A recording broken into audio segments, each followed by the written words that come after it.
Let's talk about the data types. Previously, we talked about identifier, which is a variable name, so to speak. Remember, each variable in computer represents a type. It is only when you associate a data type to an identifier, where identifier can become an object that consumes memory at runtime. So in this little chapter, we're going to talk about several data types. There's actually more to it. Integral data type here, for example, also includes Boolean. And floating data types, float double at a minimum. There's also imaginary and complex numbers that we see. These are, I believe, effective C99 or beyond, where they introduce a way of computing imaginary numbers using complex numbers to compute, arithmetics. A lot of these associated with the metrics, abstract algebras and stuff like that. So we can definitely do this. And we're just going to introduce a few of these data types at a high level. So overall, these data types, depends on the types, right? We've seen a number of them like integers, float. In prior examples, you probably saw char as well. But if not, in the later videos, you'll see them. These types all occupy different amount of memory space, right? So when you are, let's say this is your memory cloud, when you are at runtime and instantiate or create objects that are associated with each of these types, these objects sit in different memory locations. Sometimes they could be a part of the stack, sometimes they could be a part of the heap, or sometimes they could be a part of, it's part of the static section where you can have BSS or text. So these are various different virtual memory compartments that you see at runtime where these variables associated with these types are located. But without getting into much detail, let's take a look at, so for example, in C type, so this, when I say C type, this is associated with the C language. They're different than what you see in C++. So let's look at the C type here. And as you can see here, integral represent a couple of things, right? You can have integer, you can have characters. So these are char, right? And Booleans, right? And then you have integers. You also have, on the other hand, the floating point. Floating point is much bigger than integers. And obviously, there's also some derived ones. So these derived ones are usually defined. And they could be part of struct, right? Enum, right? They can also have unions. So we'll talk about those derived ones later on. As far as floating point is concerned, we typically deal with the real numbers. So this could be 1.2 or it could be 1.3456, right? They just keep going. So these are all part of the floating type. So in general, floating type is kind of integral as well, but they're not integral as in they must be a full number. Integer, right, or integral, they could be int type.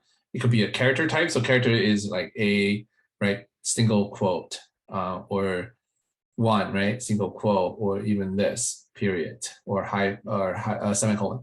So these are all part of what we call ASCII. We'll talk about these later on. If you haven't already, there's a video completely devoted to char. So this is character. So character itself is an integral type. This is a Boolean. So Boolean is 0, right, or 1. In general, or 1, not I. In general, Boolean can also be 100, can be 10,000, or -10.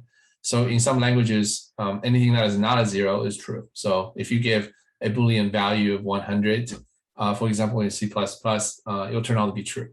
But if you assign a value to a Boolean variable to 0, that Boolean variable will be false. Okay, so that's really what we're looking at here. So this is a quick overview of some of the types you see. This is also in some of the textbooks that you have. So let's move on to the next one, which is this visual representation of chart. This chart represents kind of the memory size, right, or the footprint of what's called char versus Y chart. Char is typically 1 byte. Each byte is 8 bits, so this is 2 to the 8th. There's another chapter on how we convert bits and bytes and how they're related to the storage in computer memory. So char is 1 byte, which is 2 to the 8th. So this gives you 256 available permutations of what you can store in chart. And this obviously we're talking about sign chart, which means everything is in positive directions. Okay, so starting with 0 all the way to 255. So there's 256 of them. So Y chart is used, and I know, we can develop another video just on Y chart. So this is wide chart. This is another type that's available in ychart.h inside your C. This Y chart means it's much bigger than a 1 byte. You can get from anywhere from 2 bytes to 4 bytes. Okay, in Y chart, which means at a 4 byte is as big as an integer. You can have literally maybe like 4 billion different permutations in there, numbers that you can store in a data structure. In a data structure, the integer type. So in this Y chart type, if this is a 2 bytes, then 2 bytes is what, 16 bits. So 2 to the 16, right? So as you can see, 2 to the 16 is a very large number. Obviously, we're talking about sign as well, okay? If we don't say this is being unsigned, no, actually in this case, we're talking about this should be unsigned. Sorry about that one.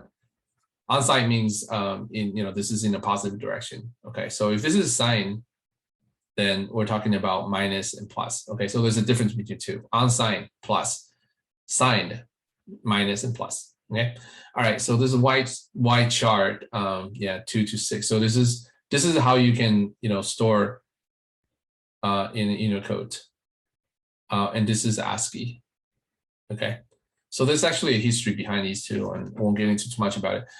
So you can see the size of these in C. Let's move on to other data types as well. So the next one up is integer. So we kind of talked about this in a separate video. Where you have integer, typically it's 4 bytes, and then short int is about 2, long int is 4, sometimes 8. Okay, and long int is definitely 8. So it depends on what your current architecture is. See, in computing, 64-bit, even 32 bits. A lot of times you can do a size of integer as 4 bytes.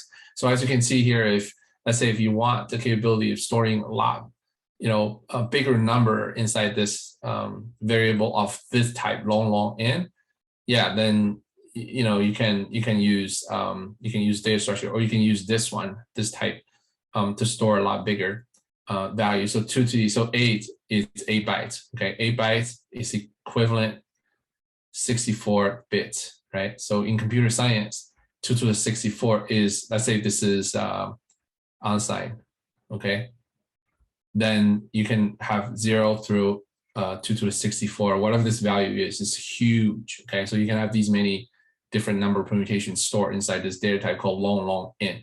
And obviously, long int, and short int, these are what we call platform dependent. So it depends. I mean, if you have a computer is like 10, 15, even 20 years old, this integer might be 2 bytes, right? So that's what it was in the past. And obviously, when you get back to like the 90s and 30, 40 years ago, the size of an integer is much, much smaller than 2 bytes, for sure. Okay, so with that, so now that you can have a visual representation of the size of these data types in general, they're all part of the integer. Let's move on to the next one, which is this one. Okay, as you can see here, as a rule of thumb, when NCC, right, this is NCC, right, is being developed, the rule of thumb is that the integer is smaller than the size of long, and the size of long is less than the size of long, right? There's no long. Usually they go up to 2 of them, and there's short, right? So short is less than or equal to. Okay, so there's also short, and short is less than or equal to. So remember, these are less than or equal to, okay? So the reason why this is the case is because it depends on which platform you're talking about. So a lot of times they could be equal, right? They could also be bigger. Depends on how your underlying operating system is being developed on. Okay, so let's move on to the next one. So the next one up is this table right here. So we kind of briefly talked about this. As you can see, short int could be 2 bytes, integer 4 bytes, and a minimum value. And In my previous slides, I was talking about this being unsigned, but if you see negative value here, this means this is signed, okay? The difference between the two is signed is positive and negative, and unsigned is positive. So it is perfectly okay to have a unsigned, let's say, right? Unsigned short in, unsigned long in. This will turn this amount of space over to the other side. So the pos would be double, right? Basically times 2. So that's how minus times 2 minus 1, because 0 is always included as part of the unsigned. This is how you kind of allocate the amount of the number of different integer that you can store, right? In, for example, short in, for example, for example, long in. So hopefully that makes sense. So that's how in computer sciences we design whether you want to have all of your computation happen in a positive range. Let's say if your scientific calculation results in all positive numbers, and everything is positive, so we don't have any negative. Therefore, it would be to your advantage to declare these types, special as integer type, in the unsigned, right? Using the unsigned. Unsigned is a keyword, right? Unsigned short in, or unsigned in, or unsigned long in. By default, if we don't use unsigned, everything is signed. Okay, default is signed. Okay, so if we simply just say integer, right, I, then by default, right, this I is signed. If we say chart, right, C, right, equals something, now by default, this C is signed. It can go into the negative and positive directions. Same with the integer. Okay, so review the other videos where I talked about these things. Let's move on to the next one. So this is flows, just like your integer and chart. When we have flow, of course, flow is pretty big, and double is even bigger. Flow is typically greater than or equal to integer. Okay, so when I say greater than or equal to, I'm talking about size of, right? So flow has a capability of storing much bigger. It has a much bigger space to handle 7 through about 8 decimals, and double has typically 15 to 16, I would say, decimals, or its capacity, right? This amount of that brick is able to hold a number that has up to 15 to 16 decimal points at the end. You can have a long double, which is much bigger, or long double as well in C. So depends on how big the sizes you need. Sometimes you be going through some precision-driven computation that requires a lot of decimal places, because a little bit of change could result in a different results outcomes. So you want to be cognizant of that. These various different designations to increase the size of the storage. So that's following type in the upshot. So the very next one is just like your integer, the size of your double is greater than or equal to the size of your flow, which is the size of a double is less than or equal to long double. So this is just a simple rule of thumb. This is the very last slide on the data type. There is one called void. This void actually takes up some spaces. So if you do a size of void, this actually prints out some numbers. And in this case, you can use printf, okay?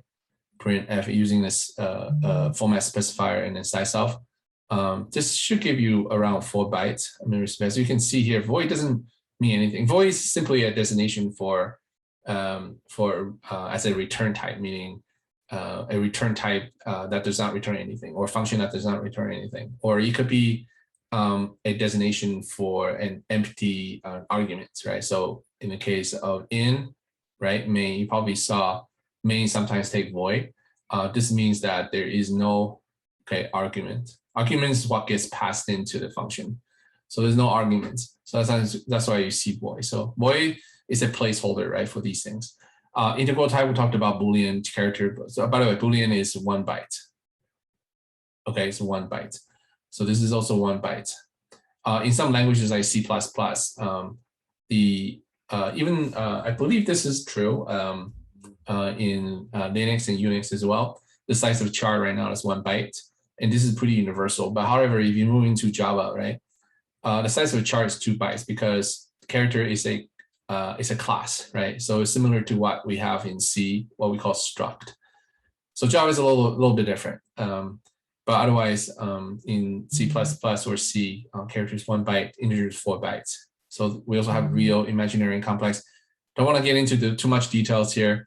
There is also another science behind imaginary and complex. Only if you're interested in developing a software application that makes use of imaginary numbers. And these are useful in certain applications, but not all of the mathematical operations. So we don't want to dwell too much into it. There's actually a dedicated chapter on imaginary and complex mathematical manipulations using C.